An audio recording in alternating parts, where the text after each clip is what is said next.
All right, everybody, welcome to Tesla Today. So Tesla earnings is happening on Wednesday. And so we need to talk a lot about what do we expect? What is the average gross margin?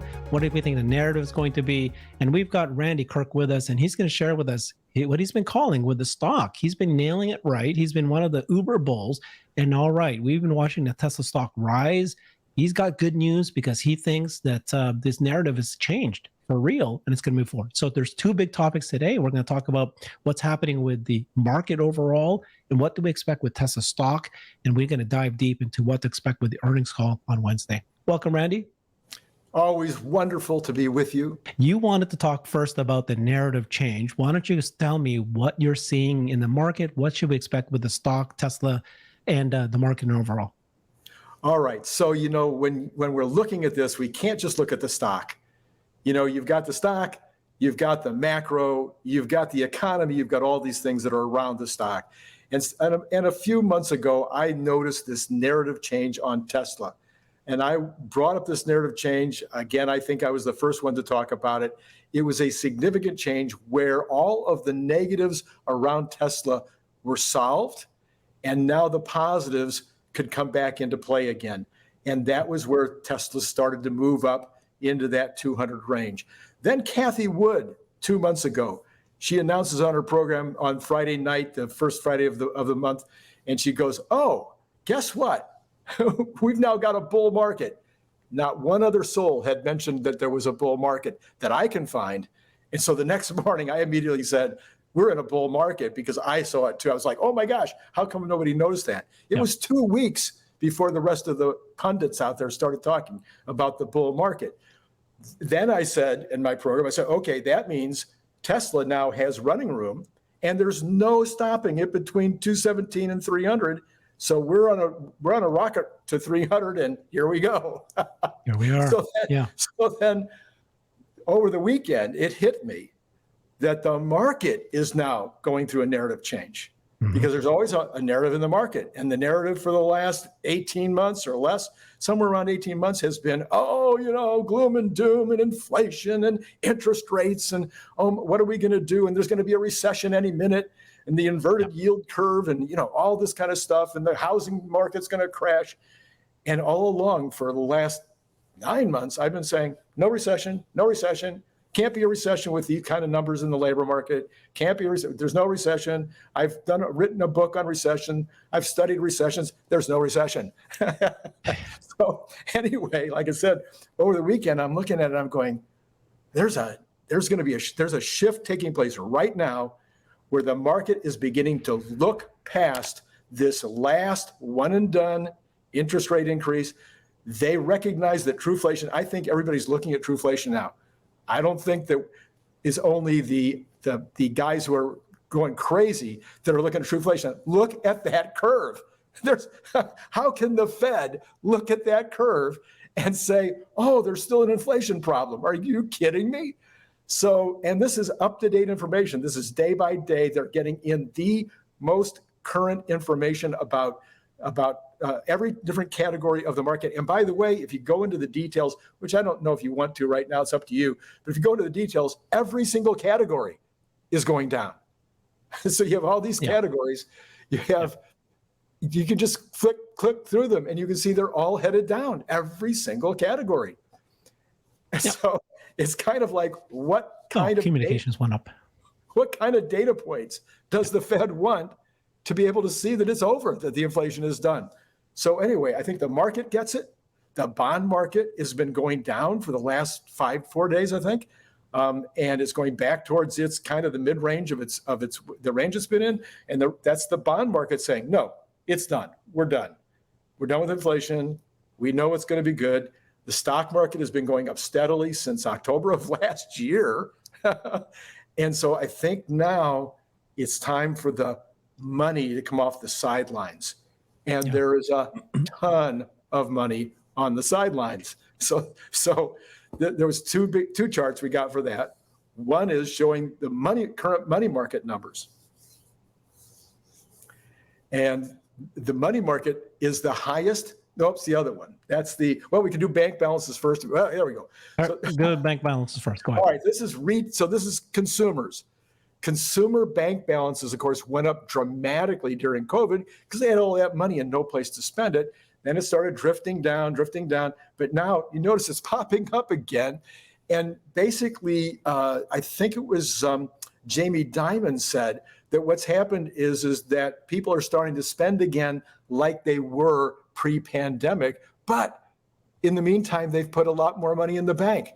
So they have dramatically more money in the bank than they did pre-pandemic, even though they have less than they did at the height of the pandemic.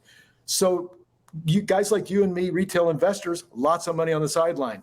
And then this is the money market funds, all-time high, $5.3 trillion sitting on the sidelines, ready to start going after equity. When you can get money market certificates right now for 5.5%, of course, that's very attractive, but it's not as attractive as making double your money or 50% on your money or whatever by being in some great stock that you're anticipating is going to go crazy. So this is where the risk on, risk off thing takes place, is when the itchy fingers start going, well, 5.5% is good, but I want to make more. I can't, I'm an institutional investor. I'm running a fund. I can't afford to look like an idiot at the end of the year where everybody else was making, 20% return and I only, stuck with money market funds. So there's this, I think I'm seeing, and what I heard from Janet Yellen and from Jamie Dimon is that they're seeing the same thing, that we're now moving into a new territory past inflation. So that narrative change is what can take Tesla now past the 300. And I have a theory. It's not yet to the point of me making a prediction. It's a theory that Tesla could actually get to double where it is right now by the end of the year, when you have both the market and Tesla performing. Yeah, for sure. It's a beta stock. This is a growth stock. And so it was depressed because of the market, the macroeconomics. Things are turning for. I know that when some people will hear this and go, yeah, it's obvious inflation is tamed. I've heard this already. Yes, it's obvious that the market is going back to the bull. What's hard is when you, and also me, right, talking about it months before, and everybody were it's very hard for people, some people, depending on their makeup, to, it's been terrible. The last year has been terrible, and you're beaten down. And so it's hard for you to be optimistic when you are primed for the rug to be pulled again and it to go down.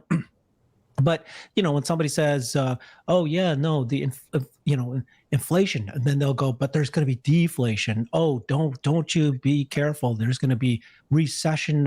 It's going to be massive. And they were saying this. A lot of people were very, very much into this. And it's hard. It's hard to be an optimist. But it's also, I think that it's just a way to think of things in terms of, do you want to be a realist, but you can choose one way or the other.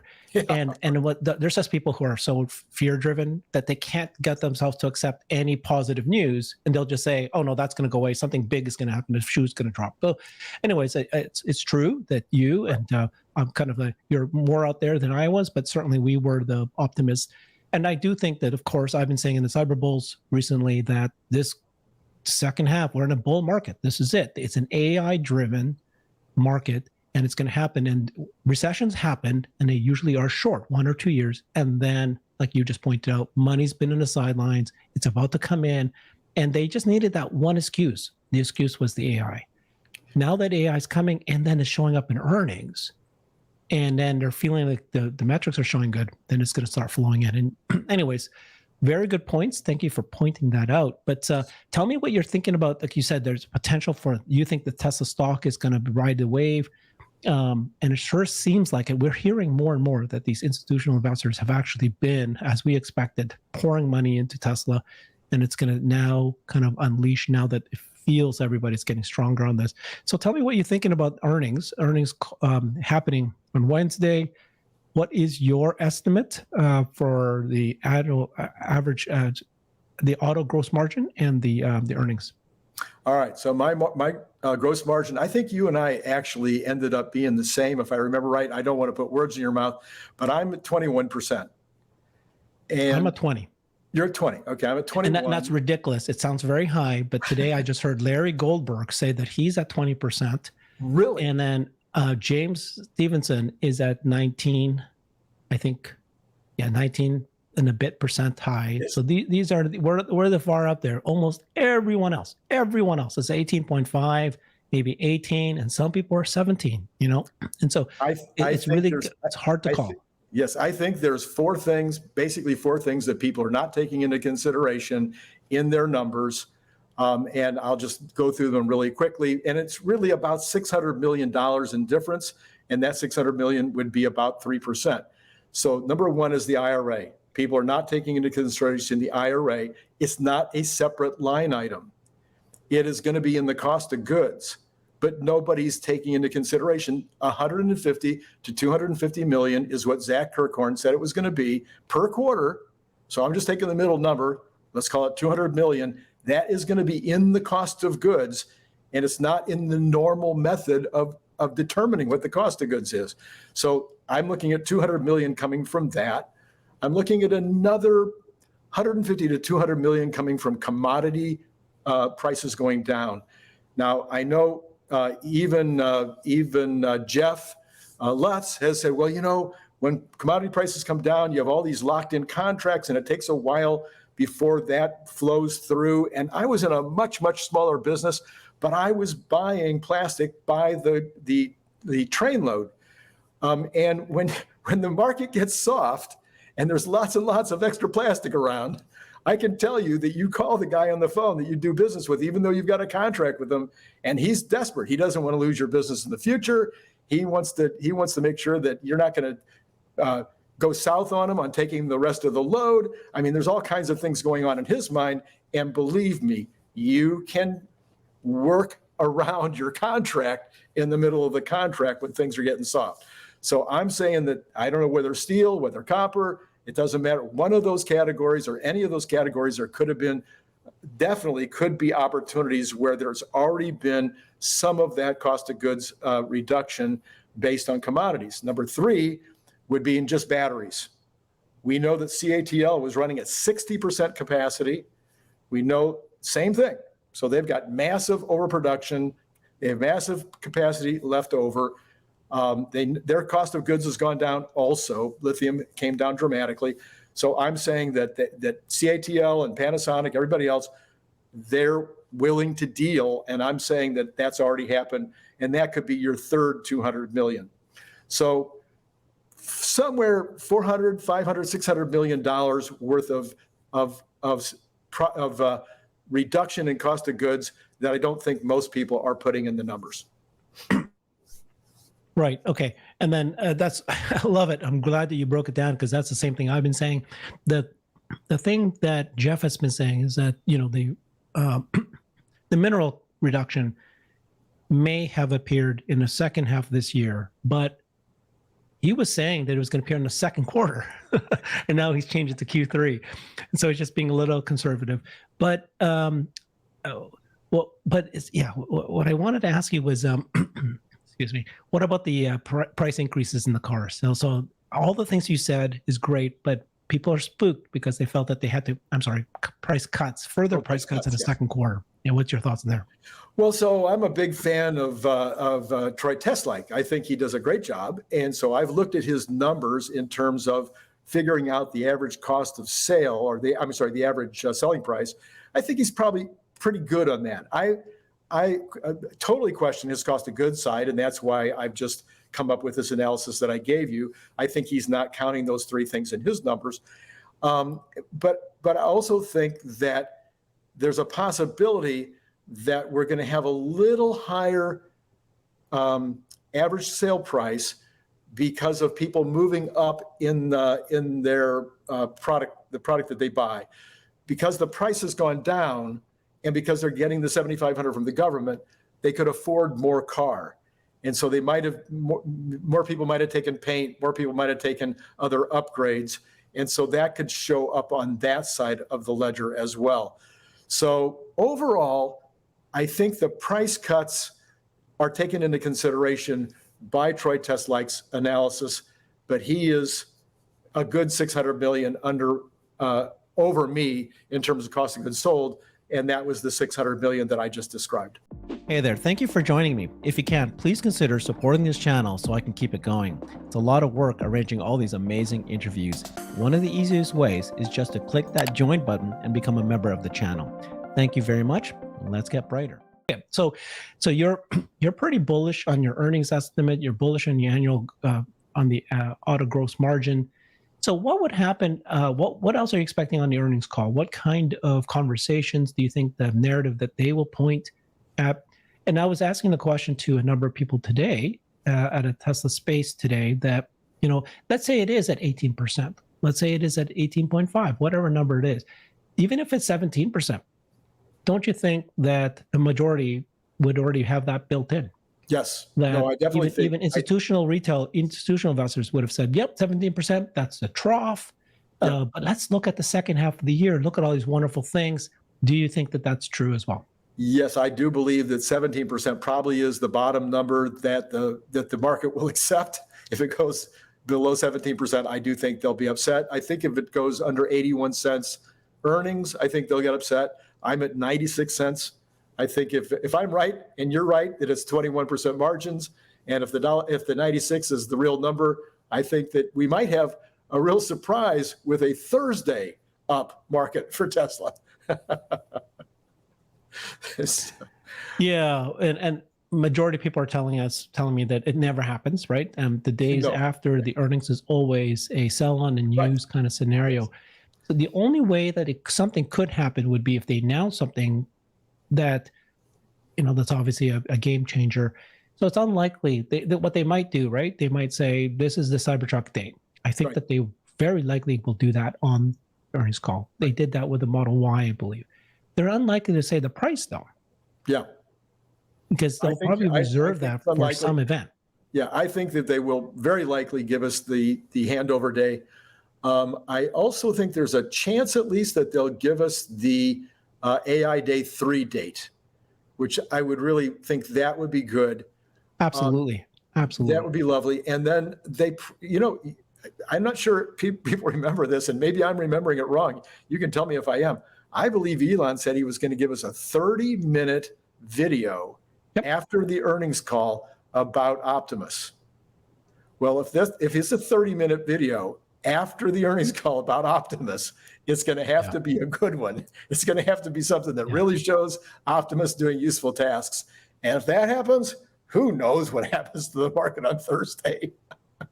I don't know. It's another one of those things where you and I see the bot doing crazy things and we can immediately, easily calculate the margins and the TAM. And yet 99% of people, okay, except for us Tesla community folks, they go, the bot's years away, don't even date. Many people I'm talking to right now, they'll go, Robotaxi is going to happen for bot. It might. It might. What? No, of course it might, because in fact, you saw that in space on a weekend, Elon talking about FSD in the past tense. Yeah. I did a number of shows showing highlighting the leap in technology that the autopilot director Ashok had shown to everybody. Yes. And people are like, they're still kind of questioning it, but so although that one could take. FSD is cerebral. Okay. Yes, you can physically, but you're watching somebody else's video. Right. So that's cerebral. It's going to take, we've talked about it before. Elon has promised to drive from coast to coast with his hands off the steering wheels. I mean, it's going to take some kind of demo, and then people will go, okay, are Elon saying we'll take liability? Or even then, right? It's regulatory. So even if you solve it, it's going to be years before it's going to be Robotaxi before it translates to cash. Now, okay, I question that. Why, I think Arizona, California, and Florida have already said basically you can have a Robotaxi whenever you're ready to go. I know. You and I know this, but I'm just telling you, right? Like when you hear people say that, it's like, okay, don't you know that Robotaxi is actually today legally allowed in 3-4 cities and across in all over the world, and people are paying money to get into a Robotaxi. They're driving you around. Why is this something that you think is it's like, if it's proven to be safer, anyways. So the difference I see on Optimus is I look at Optimus if he is doing really useful things in the factory, and if they say they are now employing Optimus in the factory to do useful tasks, and they show it in a way that is obvious and clear. It'll be more like showing if they had shown the Generation 3 car. If they'd shown us any kind of a car, when they announced it, if they'd shown us a physical car, the stock market would have gone up 20, 30 points. If they show us Optimus doing real work, it won't be the 300 points or 1,000 points that you and I think it should go up, but it might be a 30 or 50 point day. Yeah, for sure. Yeah. You know what it will be? It's going to be a voice commands. Because Ashok said it in his presentation that he gave a couple weeks ago, 3 weeks ago. He said, he can basically tell the bot to pick up the apple, and it goes and picks up the apple. So this is if we see that, and if we see it in a real world use case, several. I'd like to see like 5 or 6 or 10 use cases. The other thing, Herbert, is I wanted to talk back. Yeah, that's not necessary for me. I want him to say, pick up the apple, and I want the bot to say, are you sure? You really want me to pick that apple up? Now, wait a minute. Well, okay. So this is the earnings call, which is on Wednesday, which they might just, I think, still do a video. Yes. And so it'll be interesting, but it'll be on AI Day, maybe September, October, that's where it's going to really wow for sure. Yeah. In the meantime, that's one thing that could be a catalyst. Anything else that you think that they might say? So, they might announce gigafactories. Turning the first shovel, cutting the ribbon. I mean, putting at least one tractor out on the ground, one backhoe. I just like to see some activity down there. Yeah, that's imminent. That's imminent, as we heard from the governor saying of Mexico, saying that almost all the permits are on track. It's up to, they're almost ready to finalize it at any moment. Tesla could probably, and the government of Mexico could decide when to do that. We could also have megapack announcements. I mean, megapacks are pretty easy. So, there could be announcements around the 2 that exist already. Oh, listen, I'm going to forget megapacks for a minute, even though I love megapacks. You know how much I love megapacks. I was the first person to talk about megapacks way before anybody else was talking about megapacks. So I love megapacks, but what I want to really hear, maybe more than anything else, is where are we on 4680s? Yeah, sure. I want to just give me something. Batteries. Yeah. Batteries. Where are we on batteries? When are we going to hit full run rate in Austin? Everything points to the fact that they're feeling tremendous confidence about the batteries. Why would they already be putting in a permit request in Berlin to double the capacity in Berlin of the batteries, not just the cars? Nobody else noticed that. They're doubling the capacity for batteries in Berlin too. Why are they already, getting ready to do whatever they're going to do in Reno? I mean, everything points to confidence, but I'm still having a lack of confidence because I don't see what the numbers are. They're not giving us any kind of a printout. They're not giving us any updates. I'd like to be able to understand we're shooting for 100 gigawatt run rate by January, something like that. That would be let's go through the let's go through the questions that is going to be asked right now as of July 19th at 2:30. These are the questions that have risen up. So this is using a Say platform, and people can vote. And the ones with the most shares representative goes up to the top. So currently today, the number one top question that will be asked at the earnings call is, has any automaker approached Tesla to license FSD? Do you think that that's a good question? I think it's an outstanding question, and I really like it because I didn't think of it. Although I did do a video about a week ago saying that the fact that we now have all of these maybe it was 2 weeks ago, we have all these people talking to Tesla with regard to the superchargers, that just creates the environment where the other subject matter can come up now. And I also did a separate video about, I specifically picked on Farley, because how can a CEO who's paid all that money not be worried out of his skull about FSD and not already putting cameras in cars today, knowing that FSD could happen any moment and that the impact on the industry is going to be massive. I don't know how you can't be planning for that situation. So maybe they all are. Maybe there's all kinds of people. The answer to the question, though, is if nobody has made a deal yet, they might say something like, yes. That would be the answer. But they can't talk about deals that are I'm not happy with that question. I think they can't talk about deals that aren't done yet. Exactly. They're just going to say, well, we're not allowed to talk about deals that haven't happened yet, number one. And two, I'm not sure that any car company is going to be approaching them today with full self-driving. They're going to want to see. They better be. Of course they have to be. But it's a matter of, they need to be proven to them that it's already working. And it's unlikely that Tesla's going to show them behind the scenes. Take a look at my, my global, reconstruction of the 3D world and how we've created this new neural network. They're not going to do that. And so, Herbert, how many times have you and I watched it? How many times have you and I watched the magazine industry implode? How many watching the camera business completely destroyed?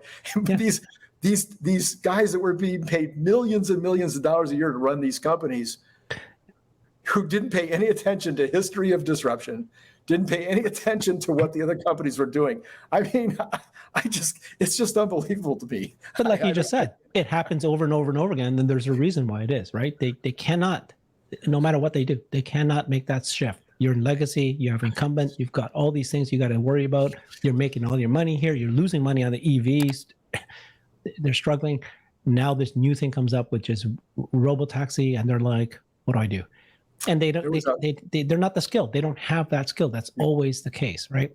Anyway. There was an article out today. So I just read the headline. I didn't read the details, but it's talking about consumers. The United States consumer is now ready to buy an EV, but the dealers not so much. Yeah. And I thought to myself, you know what? If they had everything else, if they had FSD, if they had over-the-air updates, if they had all the things that Tesla has, and the dealers are not with them, they're still stuck. They're still stuck. Yeah, they're stuck. They're absolutely stuck. Okay, let's move on to the next question, which is, could you quantify the benefits of cost of goods sold and unit from the IRA battery manufacturing incentives and the battery raw material declines here today? That's exactly what you're saying. Yeah. So, hopefully there would be, again, I'm more interested in production numbers. I know what the IRA numbers are. If they make them in the United States, they get, $35 a kilowatt hour. No, $35, right? I'm being thrown off in my head right now by the power of 10. That's $35 a kilowatt hour, right? Yeah, I don't know. Okay. Just being thrown off. Anyway, so we're looking. I know what the numbers are in terms of what the savings are going to be, and he's already given us rough ideas of what it's going to be in terms of the cost of goods sold. I'm interested in the numbers. What are the quantities? That's the question I need. Yep. Next question is, what's the status of the 4680 cell? Okay, there you go. Are you from the specs you laid out in Battery Day? When do you expect to achieve what you laid out in Battery Day? Yeah. Yeah, that's way up at the top. Yep. Right up to the top. And then the next one is, critics of the Giga Casting contend that the process makes vehicles harder and more costly to repair, pushing costs onto the consumer. Could you share details about the initial repair experience? Interesting that this came up. Horrible question. Wasted question. Asked and answered. Oh yeah, look. In the law. Came from the institutionals. It's like, excuse me. We already know the answer. The answer is they're already scrapping cars now. You get a little dent in your door and they just throw the whole car away and start over. No, if this car gets hit hard enough to damage the structure in that way, they would just they would have thrown it away anyway. Exactly. So it's not happening because they already got Giga Castings for many Model Ys and so forth. The next institutional question here is, can you talk more to the upcoming Tesla energy products and how your thinking has evolved on the revenue model? Given Tesla's AI capabilities, how long do you see the long-term mix between hardware margin and recurring software margin. Yeah, Auto Bidder, great. At least they understand. Auto Bidder is what truly separates them. That's the real magic, the hardware margin, and you're going to get these recurring software margins. So they understand. They're waiting for the answer. It's another one where all they need to do on this one is call you or me. The TAM, the total addressable market on these batteries is so huge that Tesla can basically set their price. They have orders out 2 years in advance, and every time they open up another month of orders, they're sold out in a minute. If they want to open up for 3 years, I think they sell them out in a minute. I've done the research. I've taken a look at the details of the use cases for these batteries is basically, as Elon has said, it's unlimited. The TAM is you can't get your arms around the TAM right now. The biggest difference between the institutional margins for Tesla Energy and retail is they don't take into consideration the fact that this is going to be a monthly, yearly subscription for the software. That's where the margins are, way more than the margins for the hardware, and yet they're not thinking about it. At least they're asking the question now. Yeah. All right. So then we've got another question, which is how has the intake trend relative to production levels during second quarter 23, and how has it trended in the quarter to date period? What? Conceptually, how does Tesla decide what is appropriate to reduce prices? Okay. So demand versus price margin. The institutional, and Gary Black and others has been saying quite a bit. What they want to hear from Tesla is some sort of sense that the price cuts have ended, that they're not going to keep losing prices. I just don't expect them to say anything about this because I don't know if they're understanding that basically it's price cuts is variable pricing, and they're going to do price cuts and pockets by car. Would they produce something? They want to sell it. But I think they just want to have a sense that is the margin going to be protected ongoing? Is this the trough margin? I think people that ask a question like this are people that have never actually been in business where they sold a product. Okay. I was in business, right? So I've been in many, many businesses where I've sold products, but my biggest business, we were selling 5 million bicycle water bottles a year. We were the largest in the world at that type of squeeze bottle, the bicycle water bottle. If I had to take my 5 million bottles a year, and then the very next year sell 7.5 million bottles the next year, yeah, I would have had to drop my price. I mean, people are like, oh, there's no demand. Well, there's plenty of demand for 1,300,000 Tesla Model Ys, but there's a lot harder getting to, for 1 million Model Ys, but for 1.7 million, that's a harder to get. Anyway, whatever the numbers would be, I probably blew the numbers there. But 600,000 or 700,000 additional Model Ys in 2023 over 2022, that is a very big get. Good. Okay. I'm going to run through the next 3 questions. These are all the questions that are over 1 million shares representative. So, of course, there's a question by retail about FSD transferability to allow existing customers to upgrade to a new Tesla. Again, yes, it's important to existing users, but at the end of the day, it's a retail question as opposed to like is the big picture of the market cap of the company. Yes, they need to address this, but it's so I don't know. Have I told you yet about my 2-tier theory?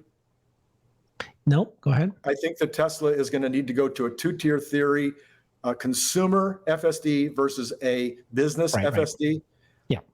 Because basically my wife is never going to let her Model Y go out and be used by the in the Robotaxi world. She should not have to pay $50,000 for FSD in order to have a car that she's never going to use for a business. So I think either whether it's through subscriptions or whether it's through the actual price of FSD, there will be a price that you pay if you're just going to use it for your own use, and there will be an additional price if you want to get on the app. Yeah, that makes sense. Okay, so we've got another retail question here about the CyberTruck. They want to know how many orders, estimate delivery schedules, pricing. That's not going to happen. No. I believe that the CyberTruck is going to have its own event. That's when they're going to do a huge, big thing about it. Not going to be tacked on to the to an earnings call. They're going to tell you when the CyberTruck event will happen and when the delivery event will happen. But I just don't see them talking about this. But what do you think? Right? It's not likely they're going to say these things at the end of a earnings call. I don't think so either. No.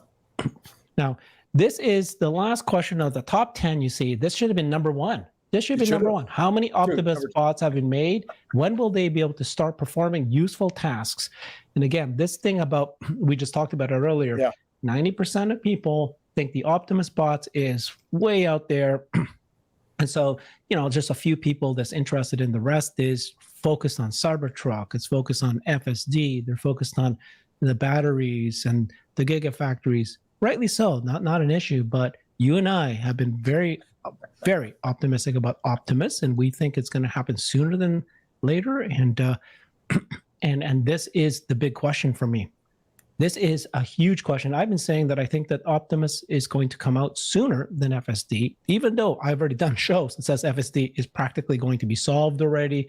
They've already got the tools and the new system that they have in place. But if they can do that for the FSD, Ashok has repeated many times that everything, hardware, software, neural nets, everything they've done applies exactly, transferable 100% to the bot. So when you can tell the car I want you to turn right, you can tell the bot to pick up an apple. And if you got the car be able to kind of understand just feeding itself and then auto labeling itself, you don't need to do auto labeling anymore. The system figures things out on their own. They fix the distance and all that. Now you got the bot being able to easily see a fridge, knowing the depth, being able to grab it, opening it, and so forth. So everything they're doing at FSD is going to apply to bots, and they can sell the bots immediately. You've done an amazing job over the last 2 weeks. I haven't even bothered to do it on my show because you did such a great job. I'm like, I'm not even gonna repeat it. But we go back to the beginning. I've said for how many months? I don't know, 4 months, 5 months. They will have. I've said 1,000 bots in operation, working in the factories by the end of this year. I still think that's a very, very likely number. But if it's 500, I'll be thrilled. Even if it's 250, I'll be like, yeah, I was right. But 1,000, I think 1,000 is a good number. And then I continue to say that they will. I've modified it a little bit. I don't know, Herbert, if I told you this. I said they will build 1 million next year in production. They will build and they will begin to sell the bot next year. That at the AI Day 3, they will actually reveal it and they will put a price out. That's still my belief. And that next year they'll start building them. Maybe it'll be the second half, and maybe, so my little modification is the run rate will be 1 million a year by the end of 2024. But I still think there's a good chance they'll build and ship 1 million. Whoops. Whoop, nope, can't hear you. Yeah, no, I totally. So you might have missed when I said, no, that's a little too much. When you said that it's going to be by September, that's too much for me.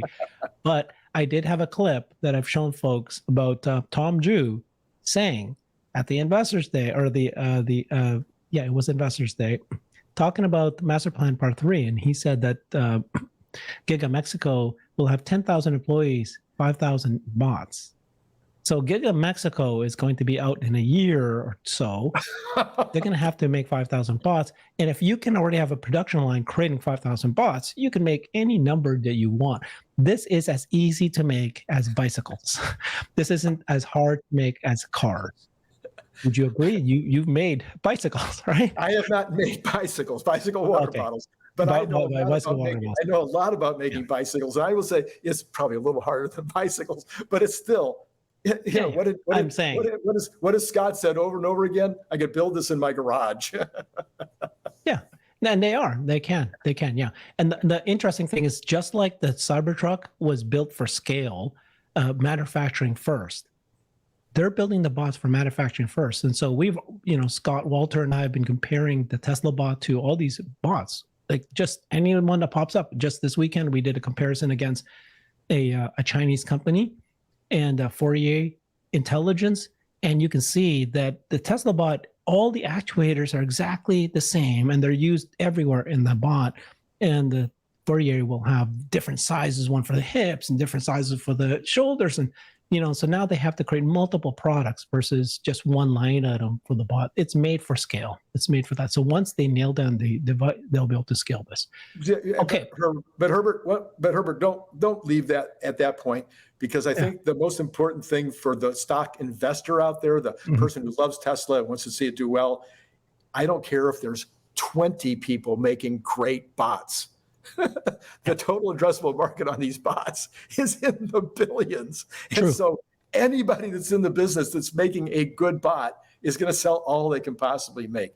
And Tesla, therefore, will sell all they can possibly make, because like with the energy, like with the cars, theirs will be top of the line and they'll be well priced. And so there you go. No, all that's exactly true. And yet it's all about scale. So if you can create 1 million bots and somebody can only make 100,000 bots, right, then your price point can be lower. Now, I know that I've spoken to others that says it actually doesn't matter. Let's say if you are a FSD Robotaxi and you have a LiDAR-based car, and it's so much more expensive for you to pop on those LiDAR versus just the vision only, it doesn't matter, because the revenue you're getting on the monthly basis over many years, kind of that makes that a wash. It's not that big of a deal. So it's true, right? Yeah. But it's just the one who can make the most can sell the most, and then you'll get the market. And guess what? It's the same as energy. The most of the money is in the subscription. So build as fast as you can. Who has the most factories? Who has this ability to automate? Who has the capability to pop up the factories overnight? As fast as possible. Yeah. Wonderful. Okay, so we're very excited, you and I, about the earnings call. It may actually be not as impressive, but it's really about just getting the first half of the year out of the way, and let's get excited about the second half of the year. Go on. Okay. Thank you so much, Randy. Thanks, everybody. Please follow Randy at his YouTube channel, Randy Kirk, and you can follow him on Twitter as well. So Randy, it's not Randy T. Kirk, right? Randy W. Kirk. All right. See you soon. Bye, everybody.